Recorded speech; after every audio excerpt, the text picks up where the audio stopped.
भाजपचे ज्येष्ठ नेते केंद्रीय गृहमंत्री अमित शहा यांनी अहमदाबादमध्ये सहकुटुंब मतदान केलं।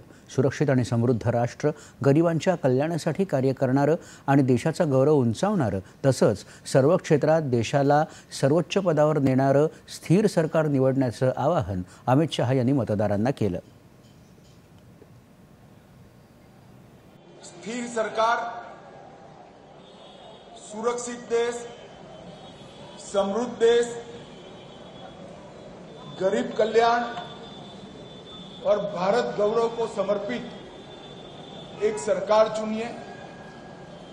एक ऐसी सरकार चुनिए जो भ्रष्टाचार के खिलाफ हो, गरीबी का उन्मूलन करना चाहती हो,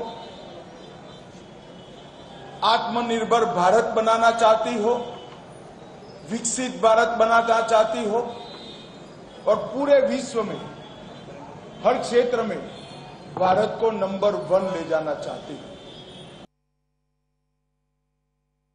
केंद्रीय मंत्री आणि कर्नाटकच्या धारवाड इथले भाजपचे उमेदवार प्रल्हाद जोशी यांनी हुबळी मतदान केंद्रावर मतदानाचा हक्क बजावला।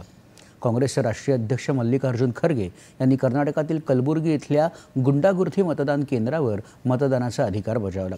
सर्व व्यापारी आणि गरीब लोक मिळून काँग्रेस पक्षाला प्रचंड बहुमताने निवडून देतील असं ते यावेळी म्हणाले।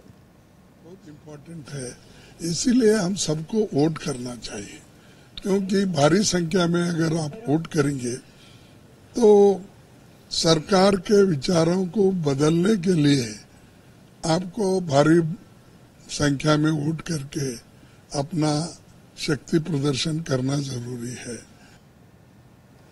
केंद्रीय मंत्री आणि मध्य प्रदेशच्या गुना इथले भाजपचे उमेदवार ज्योतिरादित्य सिंधिया यांनी शिवपुरी मतदान केंद्रावर मतदान केलं। मध्य प्रदेशचे राज्यपाल मंगूभाई पटेल यांनीही गुजरातच्या नवसारी मतदान केंद्रावर सहकुटुंब मतदानाचा अधिकार बजावला। समाजवादी पक्षाचे अखिलेश यादव, त्यांची पत्नी तसंच सपाच्या मैनपुरी लोकसभा मतदारसंघाच्या उमेदवार डिंपल यांनी उत्तर प्रदेशच्या सैफई मतदान केंद्रावर मतदानाचा अधिकार बजावला। भाजपच्या कर्नाटकच्या हुबरी इथले उमेदवार बसवराज बोम्मई यांनी हुबरी मतदान केंद्रावर मतदान केलं।